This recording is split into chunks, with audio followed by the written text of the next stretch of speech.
My name is Clarissa Taylor, and at 32, I own an art gallery in Boston that showcases works from emerging artists around the world. Growing up in a home where emotional walls were higher than the suburban fences was normal for me. 10 years ago, I walked away from my parents after a devastating argument about my future. The silence between us was deafening until yesterday when my phone rang displaying my father's number. They wanted to meet urgently at our old house. When I arrived, the tension was thick enough to cut with a knife. My mother handed me a sealed envelope with hands that trembled like autumn leaves. Before I tell you what was inside that letter that changed everything, let me know where you're watching from. Hit that subscribe button if you've ever had family secrets turn your world upside down. I grew up in a picture-perfect colonial house in suburban Connecticut, where my parents maintained impeccable landscaping and hosted neighborhood barbecues every summer. To outsiders, we were the model family: successful father, devoted mother, and their academically gifted daughter. But behind closed doors, our home felt more like a museum than a place where people actually lived and loved. My parents, Margaret and Richard Taylor, were loving in their own way, but always maintained an unusual distance. They provided everything I needed materially, but emotional connections were brief and sometimes awkward, as if they were following a parenting manual rather than natural instincts. The strangest part of my childhood was the complete absence of extended family or history. No grandparents ever visited for holidays. No cousins to play with during summer breaks. No old photo albums filled with sepia-toned memories. Whenever I asked about our relatives, my parents would give vague answers about distant relatives living overseas or having lost touch after moves. "Everyone is just scattered, Clarissa," my mother would say with a tight smile before quickly changing the subject. There were no childhood stories of my father climbing trees or my mother's first crush. It was as if their lives began the moment I was born with nothing existing before. The walls of our home displayed only professional family portraits taken after my birth, never anything from their youth or wedding. As I entered middle school, I began to notice other peculiarities. My parents had strict rules about photography and social media before it was common for parents to worry about such things. They homeschooled me until third grade, only reluctantly enrolling me in public school after extensive research and meetings with school administrators. My mother checked my homework with an intensity that went beyond normal parental involvement, and my father insisted on driving me to school every day rather than letting me take the bus with other kids from our neighborhood. Their focus on my academic achievement bordered on obsession. B grades were met with hours of discussion about improvement strategies. They hired tutors at the first sign of struggle in any subject. The pressure to excel was constant and exhausting. "Your education is everything, Clarissa. It's the foundation for your entire future," my father would lecture while reviewing my report cards. But it wasn't just academics. They monitored my appearance, friends, and activities with unusual scrutiny. Sleepovers were rare and heavily vetted. My clothing was always modest and traditional despite my growing interest in artistic self-expression. My artistic talents emerged early. By fourth grade, my art teachers were sending notes home about my exceptional abilities with color and composition. Creating art became my escape, a world where I could express myself freely without judgment or restrictions. When I was 13, I painted a self-portrait that won a regional competition. The local newspaper wanted to interview me and publish my picture alongside the winning artwork. My parents refused so adamantly that they withdrew me from the competition entirely, claiming concerns about privacy.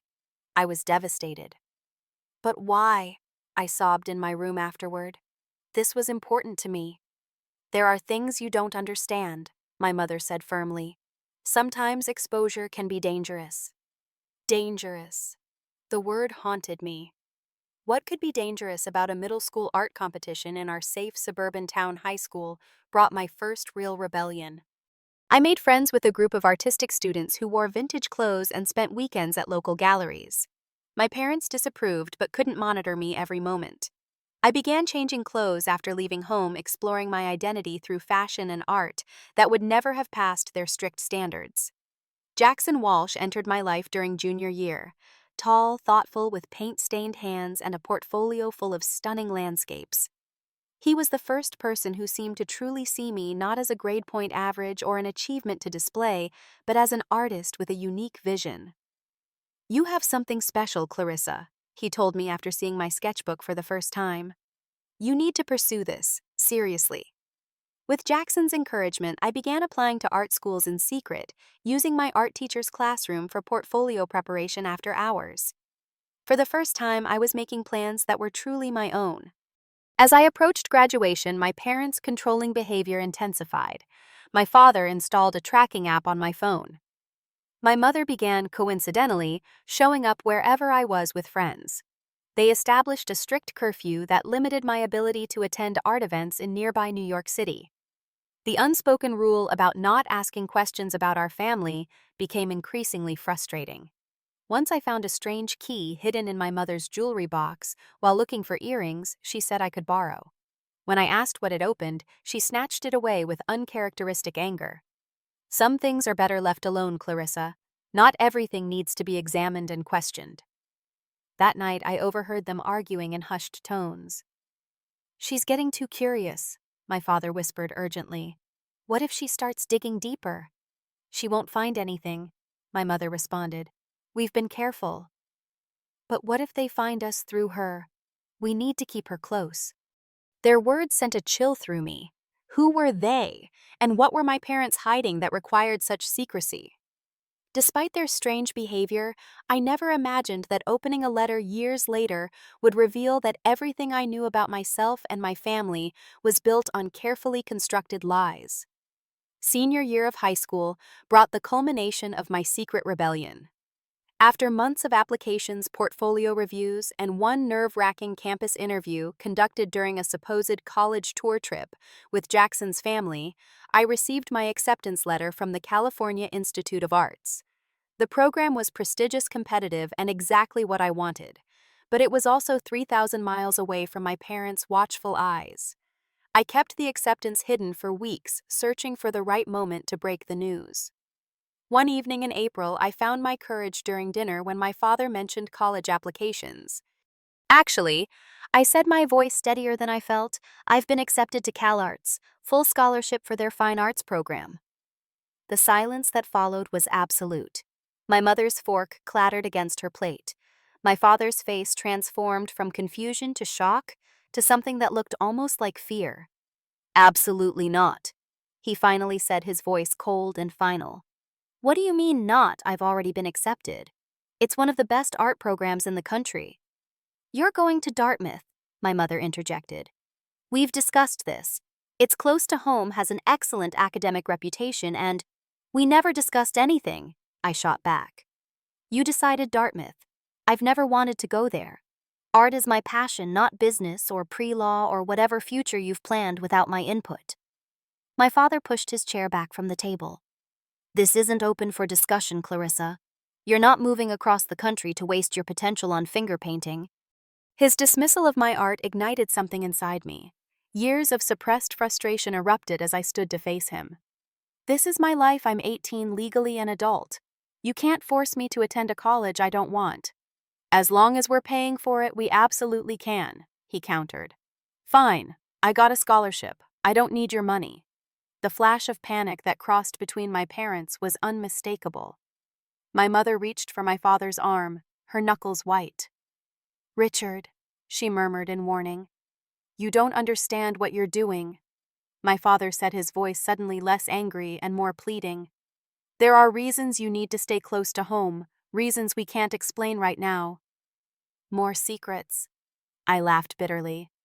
"My entire life has been built around your unexplained rules and mysteries. I'm sick of it." The argument escalated as I demanded to know what they were hiding. Why couldn't I live my own life? Why the constant control and monitoring? What were they so afraid would happen if I moved away? The following morning, determined to understand the financial situation, I went to our family's bank to inquire about the college fund my parents had mentioned throughout my childhood. What I discovered was confusing and alarming. The account existed but had strange restrictions.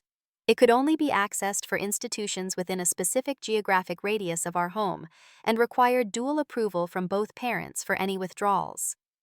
That night, passing my father's home office, I overheard my parents in another hushed, urgent conversation. "She's pushing too hard," my mother was saying. "What if she keeps investigating? What if she discovers the truth?" "She won't," my father replied. "The records are sealed. But if she moves across the country, we can't protect her." What if they're still looking after all these years? "It's been 18 years, Richard. Maybe it's time to tell her something. Not everything, but enough to make her understand why she needs to stay close. And risk everything we've built, everything we've done to keep her safe." "No. She stays on the East Coast." End of discussion. I confronted them immediately, pushing open the office door. "Tell me what records? Who might be looking for me? I deserve to know what's going on." The look of absolute horror on their faces confirmed that whatever they were hiding was significant. My mother actually gasped, her hand flying to her mouth as if to physically hold back secrets. "You were eavesdropping," my father accused, recovering first. "I was walking past your open door. Now answer me. What are you hiding that involves me?" "Clarissa, please understand," my mother began, her voice trembling. "Everything we've done has been to protect you." "From what?" My father stepped between us. "This conversation is over. You're not going to California. You're not investigating anything. Some doors are better left closed for everyone's safety." I stood my ground. "Either you tell me the truth or I'm leaving for California and I'll find my own answers." The ultimatum hung in the air between us. "Then go," my father finally said, his voice hollow. "But don't come looking for help when you realize some questions are better left unanswered." I stormed upstairs to pack, tears blurring my vision. When I came back down, suitcase in hand, my mother was sitting alone on the stairs, clutching something to her chest. As I approached, I saw it was an old photograph I'd never seen before, a woman who looked remarkably like me standing in front of an unfamiliar house. "Mom?" I questioned, my anger momentarily eclipsed by curiosity. She quickly tucked the photo away, wiping tears from her face. "If you're determined to go, then go. But please be careful. Always look over your shoulder. Never post your address online. Use different routes to common destinations."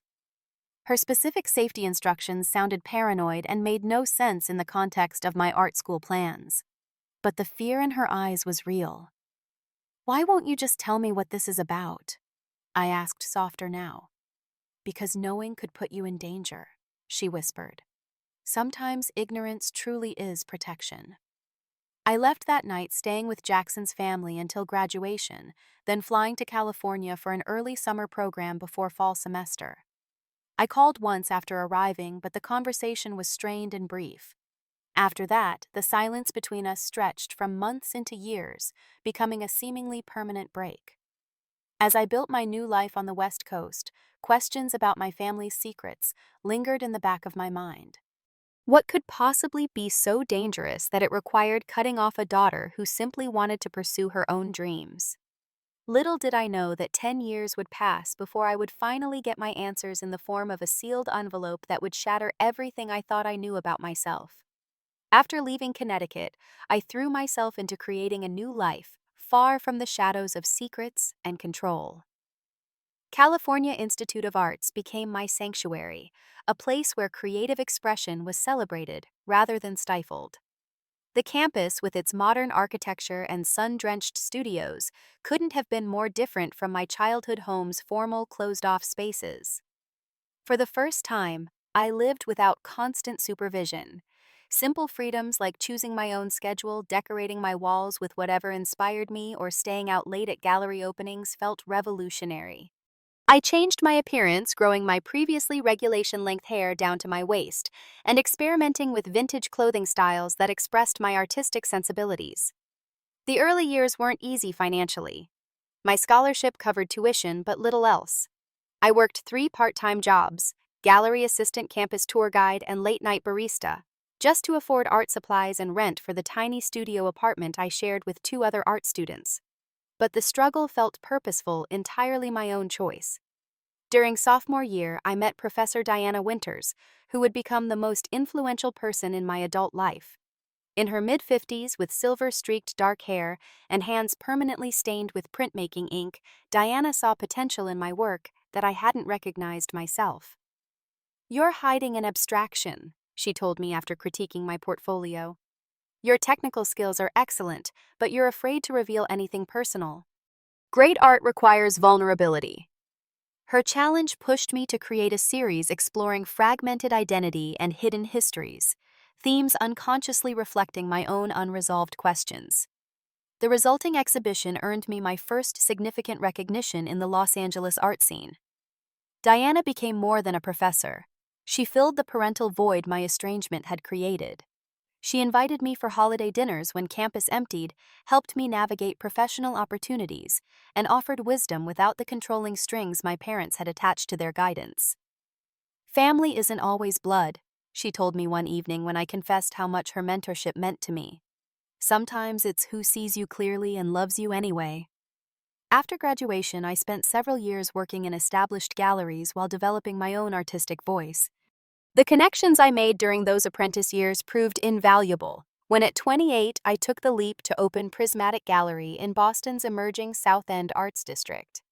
My concept was unique, showcasing artists from marginalized communities whose voices had been historically excluded from mainstream spaces. The gallery quickly gained reputation for discovering extraordinary talent that larger institutions had overlooked. 4 years in, we were featured in national art publications, and turning a modest profit, validating my decision to forge my own path. Throughout these years of growth and achievement, I maintained absolute silence with my parents. Occasionally, around birthdays or holidays, I would find myself hovering over their contact information in my phone, but pride and lingering hurt always held me back. What would we even talk about after so many years? How could I explain the person I'd become without their influence or approval?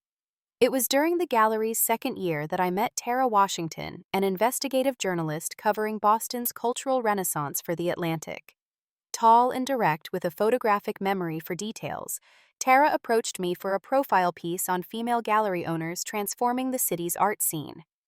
Over interviews that turned into friendship, I eventually shared fragments of my family estrangement. Tara's journalistic instincts immediately detected the unresolved mystery at the core of my story. "The behavior you're describing isn't normal parental control," she pointed out one evening over dinner. "The geographic restrictions, privacy obsession, no family history. That sounds like people hiding something significant." What could be so important it would justify cutting off their only daughter? I asked, the old hurt resurfacing. "People hide things for many reasons," Tara replied thoughtfully.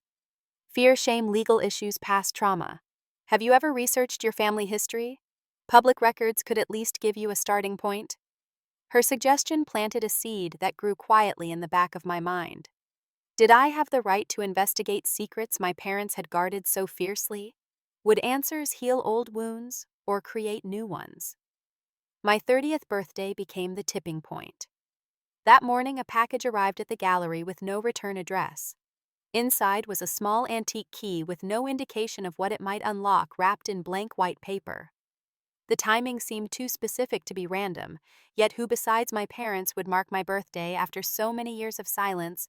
I called the Connecticut house that evening on impulse, but the disconnected number confirmation told me my parents had moved without informing me. Something about this discovery, combined with the mysterious key, broke through my remaining hesitation. With Tara's help, I began searching public records for information about Margaret and Richard Taylor. What we found raised more questions than answers. My parents' paper trail began suspiciously close to my birth date. Before that, records were sparse and inconsistent. Their marriage certificate was dated just 2 months before my birth certificate. Property records showed they purchased our Connecticut home when I was barely 3 months old, moving from an apartment in Albany, New York, that they'd only occupied for 6 months.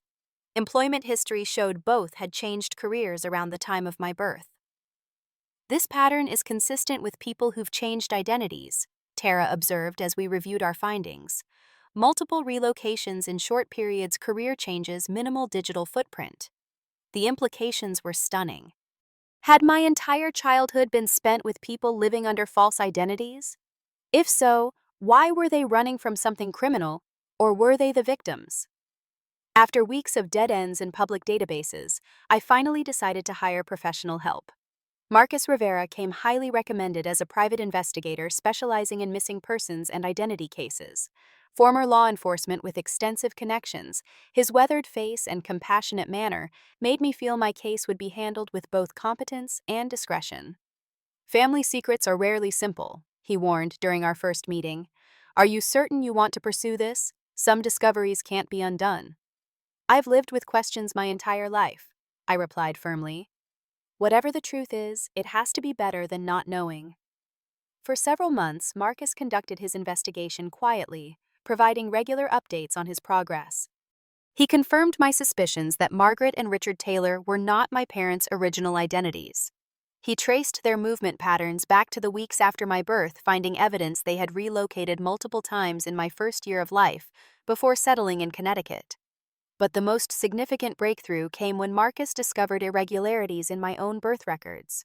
The hospital listed on my certificate had no record of my birth in their archived files. The attending physician named had never worked at that facility. I believe your birth certificate may have been falsified, Marcus told me carefully, which raises significant questions about your own legal identity. The ground seemed to shift beneath me at his words. If my birth certificate was false, who was I really? Was even my name, Clarissa Taylor, a fabrication? As Marcus expanded his investigation, strange incidents began occurring.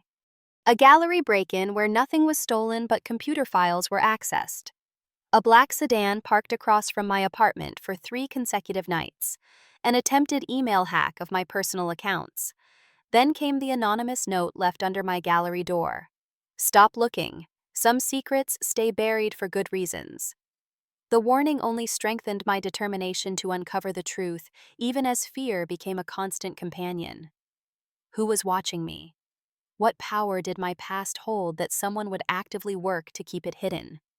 I never imagined that within days of receiving that warning, I would get the phone call that would finally lead me back to my parents and the sealed letter containing the truth about my identity, a truth more shocking and dangerous than anything I could have anticipated. The phone rang at 6:17 a.m. on a Tuesday. I was already awake preparing for an early gallery installation. When I saw R. Taylor on the caller ID, my hand froze mid-reach. My father hadn't contacted me in 10 years yet. Something compelled me to answer. Hello? My voice sounded strange to my own ears. Clarissa. The familiar voice was altered by age and what sounded like exhaustion. It's your father. The formal introduction, as if I wouldn't recognize his voice, highlighted the decade of separation between us. I know who you are, I replied, struggling to keep emotion from my voice. Why are you calling now? He hesitated before answering. We need to see you. It's important. Urgent. After 10 years of silence, you expect me to drop everything because you say it's urgent. I wouldn't ask if it weren't absolutely necessary. His voice dropped to nearly a whisper. Please, it concerns your safety. Something in his tone, genuine fear, cut through my defenses. What's happened? Not over the phone, he insisted. The house in Connecticut. We're still here. Can you come today? The request was unexpected. I had gallery commitments, meetings with artists, a life built entirely separate from them. Yet the urgency in my father's voice triggered both curiosity and alarm. I have responsibilities. I can't just disappear on a moment's notice. Clarissa, he said, his voice breaking slightly. I wouldn't ask if there were any other option. Your mother, we both need to see you. There are things you need to know. Things we should have told you years ago. I closed my eyes. Memories of my last day in that house flooding back. The anger, the hurt, the unanswered questions that had haunted me for years. Fine, I'll fly in this evening, but I'm not staying long. Thank you, he breathed, sounding genuinely relieved. Text this number when your flight arrives. I'll pick you up. I spent the flight from Boston to Hartford mentally preparing for the reunion, establishing boundaries, rehearsing what I would and wouldn't discuss. Whatever emergency had prompted this meeting, I was determined to maintain the independence I'd fought so hard to establish. When my father's car pulled up at the airport curb, I was struck by how much he had aged. His once dark hair was completely gray, deep lines etched around his eyes and mouth. He attempted an awkward half-hug that I didn't fully reciprocate. The drive to the house was filled with strained small talk. He asked about my gallery, commenting that he'd seen it mentioned in an art magazine. I provided minimal details, surprised he'd been keeping tabs on my career. "Your mother is nervous about seeing you," he said as we turned onto the familiar street. "She's been cooking all day. Your favorites." The thought of my mother remembering my favorite foods after all these years created an unexpected lump in my throat that I quickly suppressed. The colonial house looked exactly as I remembered externally, but walking inside felt like entering a time capsule. The formal living room where we never really lived, the dining room used only for special occasions, the family photos on the walls stopping at my high school graduation, the last images taken before our estrangement. My mother emerged from the kitchen and I barely recognized her. Like my father, she had aged dramatically. Her hands trembled slightly as she approached, stopping short of embracing me, sensing my reluctance. "You look wonderful," she said, eyes drinking in every detail of my appearance. "So accomplished." "Thank you," I replied stiffly. "Dad said this was urgent. What's happening that couldn't be explained over the phone?" My parents exchanged a look I couldn't interpret, part fear, part resignation. My mother gestured toward the living room. "Let's sit down. There's a lot to discuss." The formal seating arrangement felt absurd. 3 people perched on the edges of furniture like awkward strangers rather than family. My father cleared his throat several times before speaking. "We've been following your recent activities with some concern," he began carefully. I stiffened. "You've been monitoring me." "Not in the way you think," my mother interjected. "We've always kept certain safeguards in place, for your protection." "Protection from what?" This is exactly where we left off 10 years ago. Vague warnings and no actual explanations. My father leaned forward. "We understand your frustration. We know you've been investigating your background, the private investigator, the record searches." A cold feeling washed over me. How could you possibly know about that? Instead of answering, my mother stood abruptly. "I need to get something. I'll be right back." While she was gone, my father studied his hand's wedding ring glinting under the lamplight. "We always knew this day might come," he said quietly. "We just hoped it would be under different circumstances." My mother returned carrying a sealed manila envelope, her hands visibly trembling. She sat beside me on the sofa closer than before and placed the envelope on the coffee table between us. "What's inside will answer many of your questions," she said, voice barely above a whisper. "But it will also change everything you know about yourself, about us, about your past." My father nodded gravely. "What's in this letter will change everything you believe to be true. We thought we were protecting you all these years." I stared at the envelope, heart pounding. "Is this why you've kept me in the dark my entire life? Why you tried to control my every move? Why you cut me off when I wanted independence?" "Yes," they answered in unison. With trembling fingers, I picked up the envelope. It felt surprisingly heavy, as if weighted with more than just paper. As I broke the seal, a cascade of documents slid into my lap. Birth certificates, newspaper clippings, legal papers, photographs I'd never seen. The first document stopped my breath. A birth certificate with my date of birth, but a different name, Annabelle Catherine Lockwood. Parents listed Jonathan and Elizabeth Lockwood of Fairfield, Connecticut. "What is this?" I whispered, looking up at the people I'd always known as my parents. "Who is Annabelle Lockwood?" My mother wiped tears from her cheeks. "You are. That's your real birth certificate." "I don't understand." My father pointed to a newspaper clipping that had fallen onto the coffee table. "That might help explain." The yellowed clipping was dated just weeks after my birth. The headline sent ice through my veins. "Lockwood murder investigation continues, infant daughter missing." With shaking hands, I read the article describing the brutal murder of prominent business couple Jonathan and Elizabeth Lockwood in their Fairfield estate. Their 3-month-old daughter Annabelle had disappeared from her crib the night of the murders, presumed kidnapped or possibly killed. I looked up at my parents. No, not my parents. These strangers who had raised me. "Who are you people? Are you saying you kidnapped me?" "No," my father said firmly. "We saved you." My mother reached for a different document in the pile. We were federal agents, Clarissa. U.S. Marshals assigned to witness protection. Your biological parents had gathered evidence against a powerful criminal organization. They were going to testify. But someone leaked their location, my father continued. When we arrived at the safe house, it was already too late for your parents. We found you hidden in a concealed panic room. The killers must not have discovered it. Protocol dictated we should turn you over to child services, my mother explained. But the leak meant someone inside the program couldn't be trusted. You would never be safe. So we made a decision, my father said. We disappeared with you, created new identities, became your parents not just on paper, but in every way that mattered.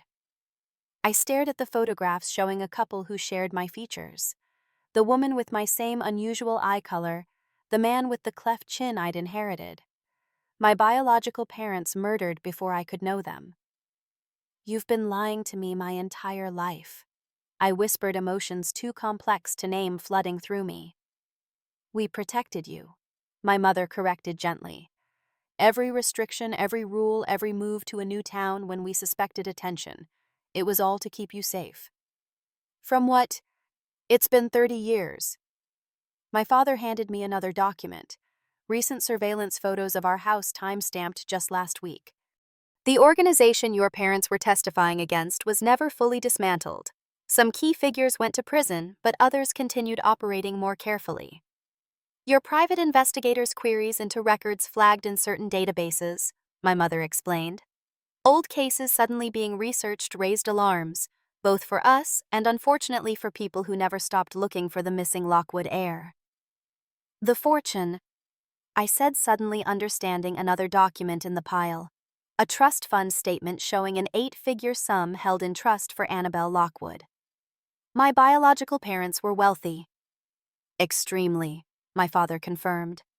And their estate has grown substantially under trust management. You're the sole heir to one of the largest private fortunes in New England. That alone would make you a target even without the evidence your biological father hidden somewhere before his murder. Evidence that was never recovered, my mother added. Evidence that could still destroy powerful people if found.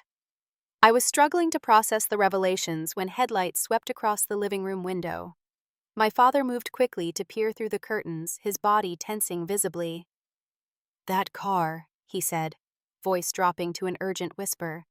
It's the same one that passed by earlier. No one turns around on this dead-end street unless they're looking for something specific. My mother immediately stood, moving with surprising efficiency for someone who moments ago had seemed fragile with age. We need to move, now. What's happening? I asked, gathering the scattered documents with shaking hands. We might have been followed, my father replied, already moving toward the kitchen. We have protocols for this. Stay close. The surreal conversation about my true identity was abruptly replaced by immediate danger. Following my parents through the familiar house that suddenly felt alien, I watched in shock as my mother pulled a concealed lever behind the pantry, revealing a hidden door I'd never known existed in my childhood home. You had a panic room all this time? I asked incredulously. Safe room, my father corrected, ushering me through. Fully stocked communications equipment, escape tunnel access. The space beyond was approximately 12 by 15 feet walls lined with supplies, monitoring equipment, and what appeared to be weapons secured in a glass cabinet. I need to make a call, I said, reaching for my phone. No phones, my mother said sharply, taking it from my hand. They can be traced, even powered off. She placed it in a metal box that I assumed was some kind of signal blocker. Who would I even be calling? Who would believe any of this? My father was activating a series of monitors showing camera feeds from around the property, security systems I'd never known existed. One screen showed a dark sedan parked down the street, 2 figures emerging. Marcus, I suddenly remembered. My investigator. He needs to know what's happening. Already compromised, my mother said grimly. The moment he started accessing sealed records about the Lockwood case, he was flagged. They've likely been watching him, which led them to you and then to us. My head was spinning. So what happens now? We just hide in this room forever. No, my father replied, opening a cabinet to reveal several packed bags. We have an extraction plan. We've maintained it for 30 years, hoping never to need it. I need to call Tara, I insisted. She's a journalist. If something happens to us, she could at least expose what's happening. My mother hesitated, then nodded reluctantly. Use the secure line, 2 minutes maximum, no specific locations. I dialed Tara's number from memory on the unusual-looking phone. She answered on the second ring, her voice tense. Clarissa, where are you? Someone broke into your apartment tonight. My blood went cold. I'm with my parents. We're in danger. Listen carefully. I quickly explained the bare minimum about my discovered identity and the current threat. I'll call police contacts I trust, she began, but the line suddenly went dead. They're jamming communications, my father announced, checking another monitor. We need to move. They're approaching the house. A crash from the main floor confirmed his assessment. Someone had broken in. My mother moved to the weapons cabinet, removing 2 handguns with practiced ease that revealed her law enforcement background wasn't just a story. She handed one to my father, who checked it with equal familiarity. The tunnel system connects to a garage 3 blocks over, she explained to me, grabbing one of the packed bags. There's a vehicle waiting with clean identification documents. We'll separate initially, then rendezvous at the safe location. I don't even know what's happening, I protested. Yesterday I was a gallery owner with parent issues. Now I'm a missing heiress being hunted by killers. Clarissa, my father said firmly, using the name I'd always known rather than Annabelle. I know this is overwhelming, but right now we need to focus on getting to safety. There will be time for processing everything later. The sound of movement above us grew louder, systematic searching of rooms. My mother typed a code into a keypad, revealing another hidden door leading to a narrow passage. Remember what we taught you growing up? She asked. Always be aware of exits. Never establish predictable routines. Trust your instincts about people who seem too interested. I nodded, suddenly understanding that what I'd considered overprotective parenting had actually been survival training disguised as normal childhood rules. As we prepared to enter the tunnel, a realization hit me. The key that had arrived on my 30th birthday. I pulled it from my pocket where I'd been carrying it since arriving. This key, I said, showing them. It came in the mail on my birthday. No return address. My parents exchanged alarmed looks. We didn't send that, my father said. Where exactly did it arrive?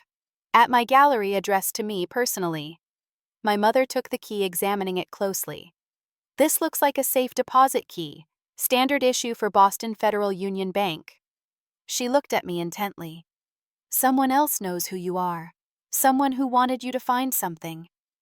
Before we could discuss further, the distinct sound of the pantry door being discovered echoed down to us. We had no more time.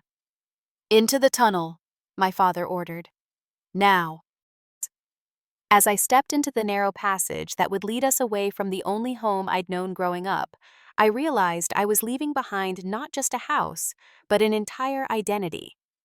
Clarissa Taylor, with her carefully constructed life and hard-won independence, was being replaced by Annabelle Lockwood, heiress, orphan, and target. The life-changing letter had revealed secrets beyond anything I could have imagined, and now those revelations were putting all our lives in danger. The past I'd been searching for had finally found me, but at what cost? The tunnel stretched ahead in near darkness, illuminated only by small emergency lights embedded in the floor every few yards. The passage was narrow, barely wide enough for one person, with rough concrete walls and a low ceiling that forced my father to hunch slightly as he led our procession. Watch your step, my mother whispered from behind me. Follow the blue lights, not the red ones. Red markers lead to decoy exits under surveillance. The tunnel system was more complex than I expected, with occasional branches and turns that my parents navigated with practiced confidence. The air grew colder and damper as we descended slightly, the sounds from above fading completely. How long have you had this escape route? I asked, struggling to process that this elaborate system had existed beneath my childhood home without my knowledge. Since you were 4, my father replied without turning around. After the second relocation attempt, we knew Connecticut might be our final stand if we were ever discovered. Relocation attempt? You mean we almost moved?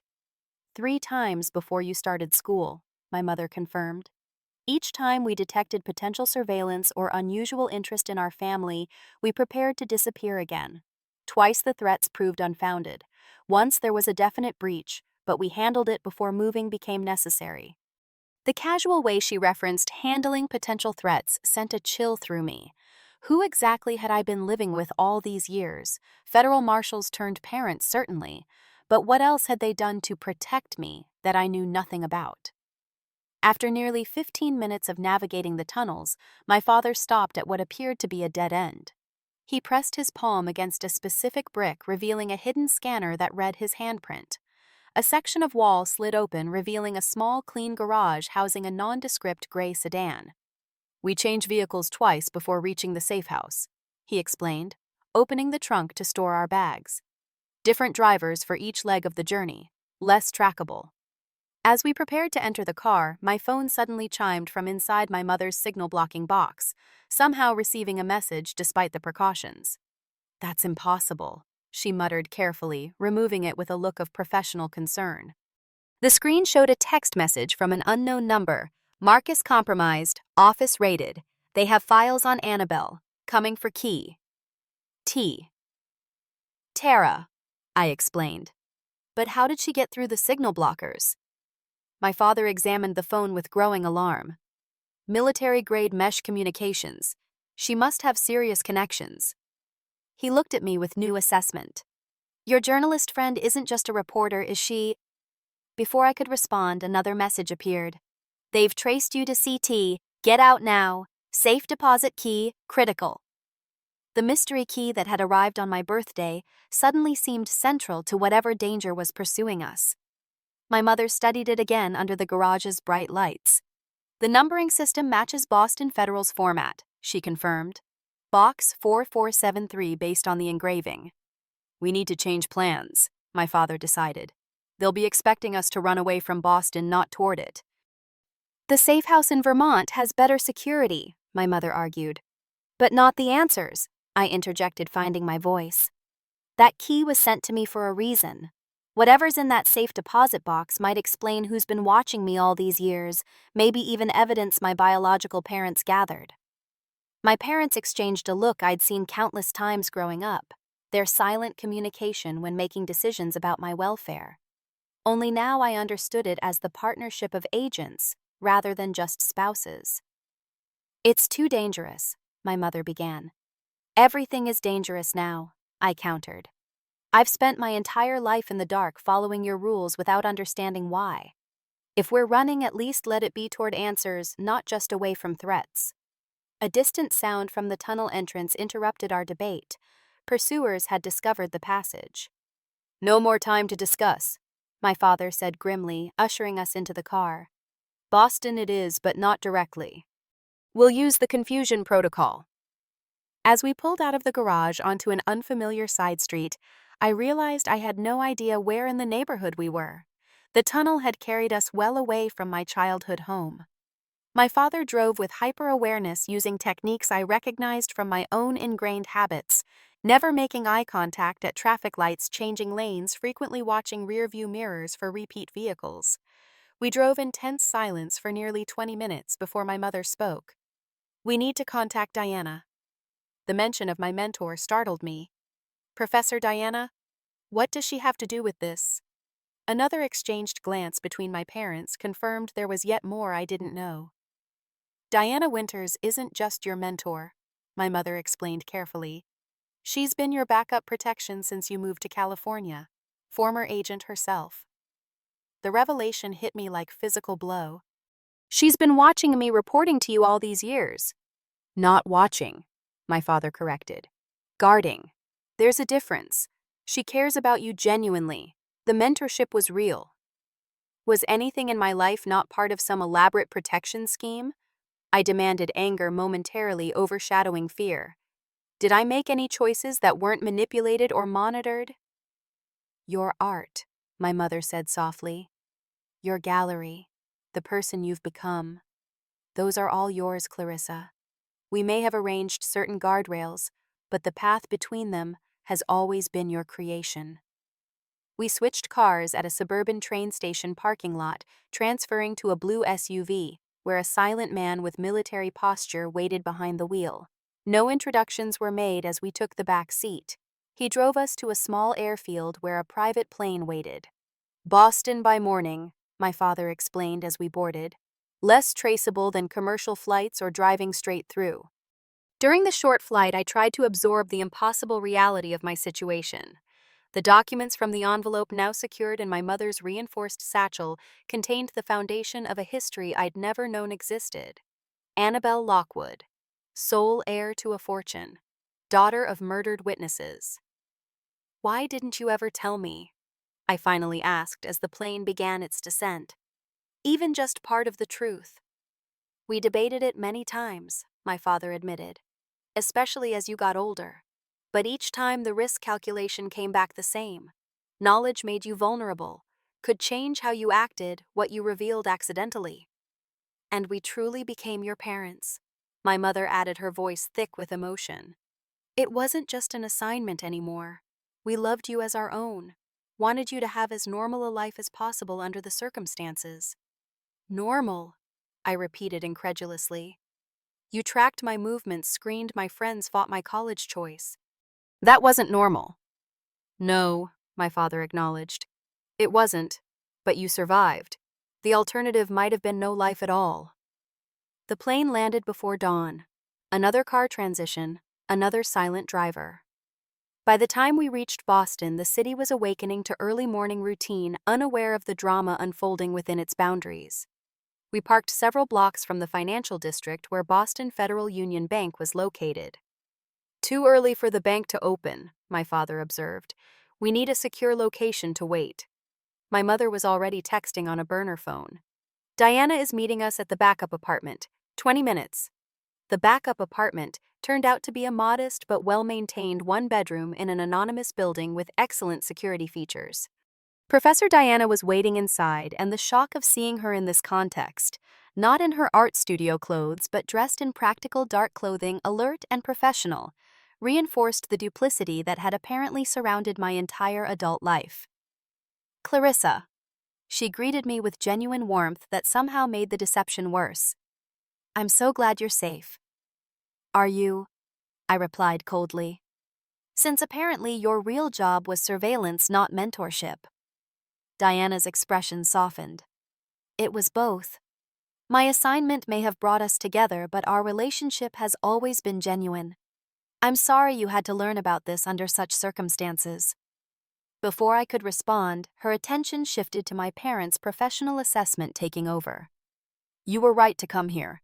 The Vermont safe house was compromised 2 days ago. They're moving systematically through all possible locations." "How did they find them after all this time?" my father asked. Diana nodded toward me. "The investigation into the Lockwood fortune was the trigger. The trust has grown to over 60 million. With the primary beneficiary approaching age limitations for claim, the trustees began preparatory verification procedures. That created digital breadcrumbs." "So this is about money?" I asked. "All this danger just for an inheritance?" "Partly," Diana acknowledged, "but more importantly, about what your biological father hid before his murder. Financial records, witnesses, offshore accounts, evidence that could still destroy what remains of the organization that killed your parents." My mother opened her bag, showing Diana the key. "This was sent to Clarissa. We believe it might lead to that evidence." Diana examined it closely. "Box 4473. That matches information I received through channels. Jonathan Lockwood maintained multiple secure deposits around the country under various aliases. This appears to be his primary Boston location." "So we go to the bank when it opens?" I asked. "Not that simple," my father explained. "Safe deposit access requires ID matching the registered box holder. We don't know what name he used." "I have that information," Diana said, producing a small flash drive, "along with supporting identification documents. My contacts have been preparing for this possibility for years." As Diana connected the drive to a laptop displaying scans of driver's licenses and passports in multiple names, I found myself overwhelmed by the scale of the operation that had apparently surrounded me my entire life. How many people have been involved in protecting me?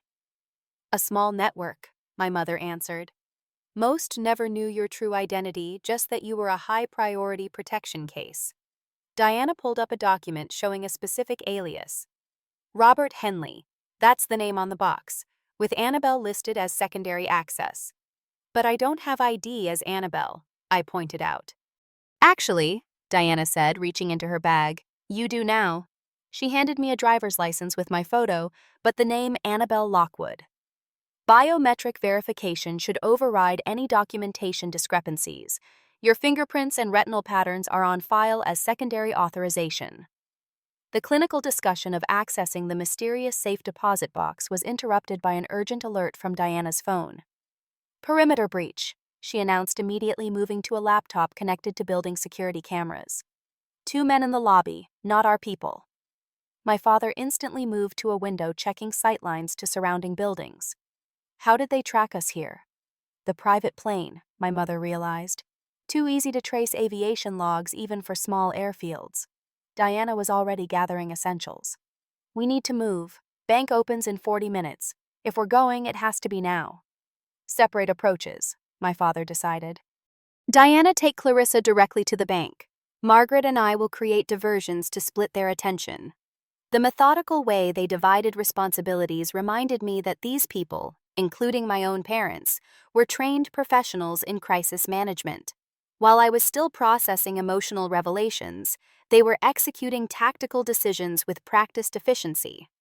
Wait, I said, sudden clarity cutting through my confusion. This is exactly what they'd expect. All of us heading to the bank. It's too obvious.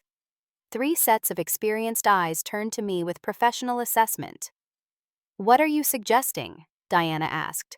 A different approach entirely, I replied, finding strength in finally participating in decisions about my own life. One that uses what I know, not just what you've planned for me. For the first time since receiving that sealed letter with its life-changing secrets, I felt a spark of control returning. Whatever was in that safe deposit box might finally provide answers I'd sought for decades, and perhaps a way out of the danger that had shadowed my entire existence without my knowledge. Everything moved with jarring speed after my suggestion. Rather than all of us heading directly to the bank, the most obvious and expected move, we split into carefully coordinated teams with multiple objectives. My parents created diversionary sightings across the city, while Diana secured extraction vehicles. My role leveraged connections they couldn't have planned for. I called Tara from a secured line, giving her minimal but crucial information. As an investigative journalist with extensive sources, she arranged an unprecedented early access to the bank through her contacts with Boston Federal's PR director, ostensibly for a feature article on historical financial institutions. The cover story gave me legitimate entry without raising security flags that might alert our pursuers. By 7:45 a.m., I was walking through the bank's employee entrance with Tara and a photographer who was actually one of Diana's security contacts. My heart pounded so loudly I was certain everyone could hear it as I presented the credentials identifying me as Annabelle Lockwood.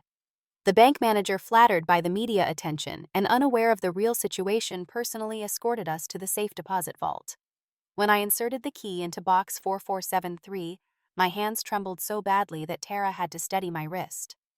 Remember, she whispered, natural expressions for the camera. We're just doing a routine photo shoot.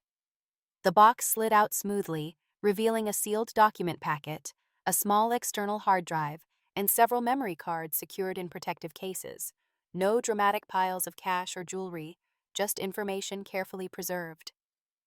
Would you mind giving Ms. Lockwood a moment to review some family documents? Tara asked the manager with practiced charm. Just a few minutes of privacy for the personal touch in our article. When we were alone in the private consultation room, I quickly examined the contents. The document packet contained evidence more damning than I could have imagined.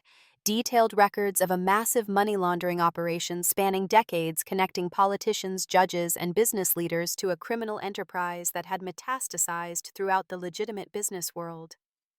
This is why they killed your parents, Tara whispered, scanning key pages. This could bring down dozens of powerful people who are still operating today. The hard drive likely contained digital verification account numbers, recordings, everything needed to dismantle what remained of the organization. My biological father had created the perfect insurance policy only to be silenced before he could use it. As we prepared to leave with the evidence secured in Tara's specially designed camera bag, an alarm suddenly blared throughout the building. Security breach. Our photographer security contact announced checking a concealed device. Main entrance, 2 armed individuals. The manager rushed in flustered. I'm so sorry, but we're implementing emergency protocols. Everyone must remain in secure rooms until authorities clear the building. Being locked in the consultation room would make us perfect targets once the intruders navigated to the vault area. I made a split-second decision. Actually, I said with forced calm, we have everything we need for the article. If you could show us to your emergency exit, we'll get out of your way during this situation. The manager hesitated, protocol warring with the desire to accommodate media that could portray the bank positively. Tara's persuasive skills tipped the balance. We'd be very grateful, she added smoothly. And of course, we'll emphasize the bank's excellent security response in our piece. He led us through a staff-only corridor toward a rear exit, passing nervous employees gathering in designated safety areas. Through windows facing the main lobby, I caught glimpses of security personnel responding to the front entrance situation, the diversion my parents had orchestrated to pull attention from our exit. We emerged into an alley where a nondescript delivery van waited, Diana's extraction vehicle. The photographer quickly ushered us inside and we pulled away just as police vehicles began arriving at the bank's main entrance. Phase 1 complete, Diana announced from the driver's seat. Evidence secured, heading to secure upload location. The secure upload location turned out to be a small tech company owned by a former intelligence operative who owed Diana a favor. Within an hour, the contents of the hard drive and memory cards were being copied to multiple secure servers around the world, insurance against any attempt to destroy the evidence. Tara worked feverishly organizing the documents into a comprehensive exposé that would simultaneously publish across several major news outlets. Her fingers flew across her keyboard as she crafted the story that would finally bring justice for the parents I'd never known. Once this goes public, she explained, the evidence is too widespread to suppress. The danger shifts from keeping it secret to managing the fallout. You'll still need protection during the transition, but they lose the advantage of operating in the shadows. My parents arrived at the secure location 2 hours later, looking exhausted but relieved. Seeing them in this context, professional, capable part of a coordinated operation rather than just the controlling figures of my childhood, shifted something in my perception. You did well, my father said, simply examining the document cache we'd recovered. Better than we could have planned. My mother's eyes held a complex mixture of pride and sadness. You always were resourceful. Even as a child, you found ways around our rules that we never anticipated. I learned from the best, I replied, surprising myself with the lack of bitterness in my tone, even if I didn't know what I was learning or why. The next 24 hours unfolded in a blur of activity. Tara's exposé went live across multiple platforms, simultaneously creating an immediate media firestorm. Federal authorities, alerted in advance by Diana's contacts, began a coordinated series of arrests, targeting the organization's remaining leadership. We relocated twice during this period, staying ahead of potential retaliation, while the story exploded across national news. I watched from a secured apartment as my biological parents' murders, 30 years cold, became breaking news.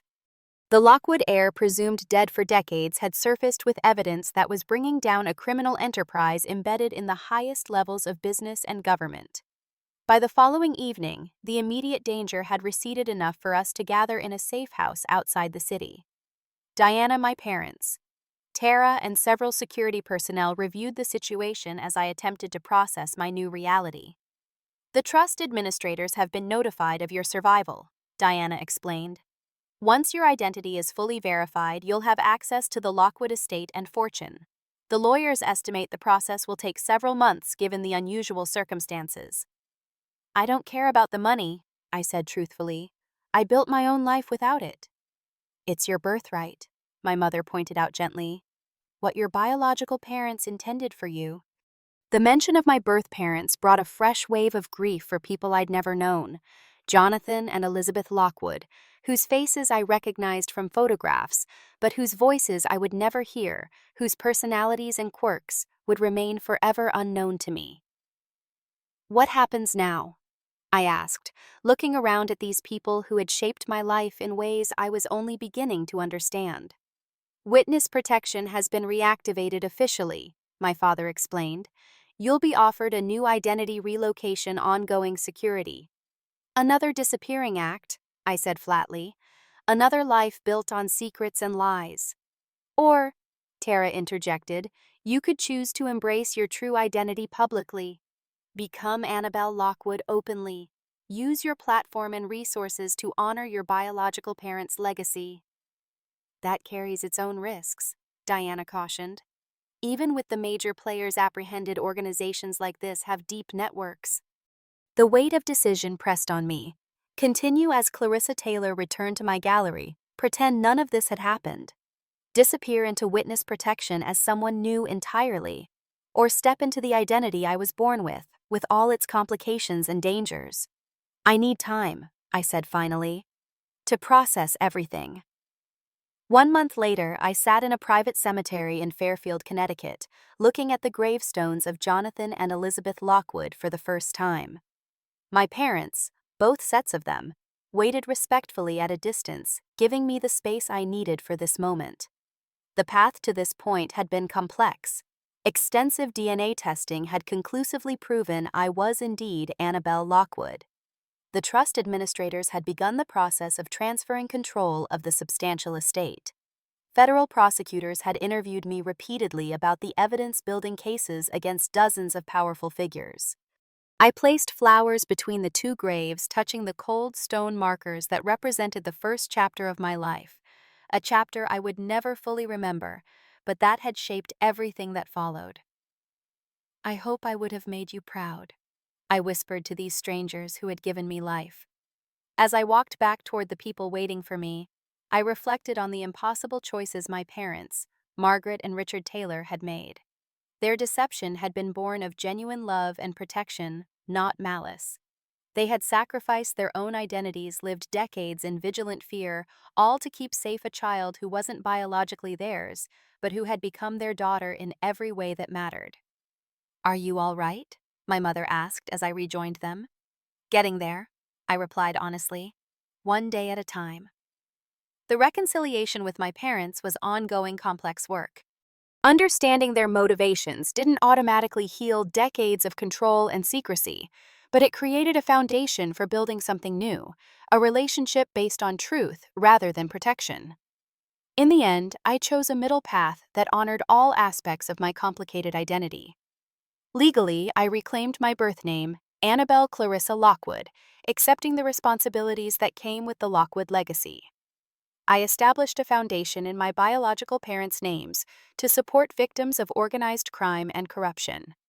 But I also maintained my gallery and artistic life as Clarissa Taylor, the identity I had built through my own choices and talents. My parents relocated to Boston close enough for rebuilding our relationship, but with the healthy boundaries I had always needed.